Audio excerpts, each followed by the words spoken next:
asalaamaaleykum mbokk yi ñu ngi leen nuyu di leen siyaar di leen jaajëfal tey nag ñu ñëwaat ci chaîne bii di Jant Bi TV indi leen juróomi mbir yoo xam ne dañuy waxtaanee nan la ñuy def ba teewlu ci julli maanaam comment se concentrer durant la prière. laata ñuy tàmbali nag ñu fàttali wante yenn ci aaya suñu borom yi muy wax ci teewlu julli bi ci njëkk mu ngi nekk suura 2 aaya 238 a'uudu billahi minash shaytaanir rajiim حافظوا على الصلوات والصلاة الوسطى وقوموا لله قانتين. Soyez assidus aux prières et surtout la prière médiane et tenez-vous debout devant Allah avec humilité. yàlla mi ngi wax ne na ngeen toppatoo seeni julli waaye tamit ngeen toppatoo julli bi nga xam ne mooy salaatul wusta. salaatul wusta nag am na ñu ne mooy julli ak tàkkusaan am na ñu ne mooy julli ak suba waaye tamit boo leen di julli na ngeen toroxlu te yàlla rek tax ngeen suufeel seen bopp ci kanamu yàlla.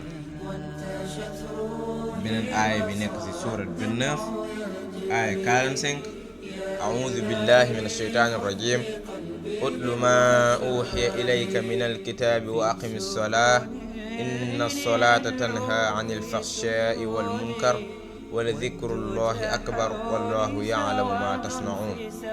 Récite ce qui t'est révélé du livre et accomplis la prière. En vérité, la prière préserve de la turpitude et du blâmable. Le rappel d'Allah est certes ce qu'il y a de plus grand et Allah sait ce que vous faites. fii nag yonent bi la yàlla di waxal ak képp kuy jullit mu ne booy julli na nga jàng li nga xam ne moom la yàlla wax yu muy alxuraan te it na nga taxawee julli parce que moom julli day tere lépp lu bon ak lépp lu ñu sib. loolu nag pour julli tere la ko il faut booy julli nga toroxlu te suufeel sa bopp ci kanamu yàlla. bu loolu weesoo ñu dugg ci thème bi maanaam nan la ñuy def ba teewlu suñu biir julli bi ci njëkk mooy booy julli na nga mel ni kaaba ga moo nekk sa kanam mel ni dangaa jàkkaarloog moom di ko gis waaye tamit booy julli sa bët yi na nga ko xool fi nga xam ne foofu nga war a sëpp sa jëbi. ñaareel bi mooy na nga mel ni sa tànk yi mi ngi ci kaw siraat.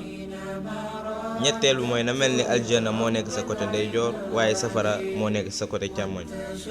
ñeenteel bi mooy na mel ni mawti bi nga xam ne mooy jël ruuxi moo nekk sa ginnaaw waaye yonent bi sallallahu alayhi wa sallam moo nekk sa kanam. juróomeel bi mooy na nga jàng saar yi wala aay yi ci cellantal wax baat yi benn par benn. incha allah yii ku ko def am nañ yaakaar ne di nga mën a teewlu sa julli bu baax. wasalaam.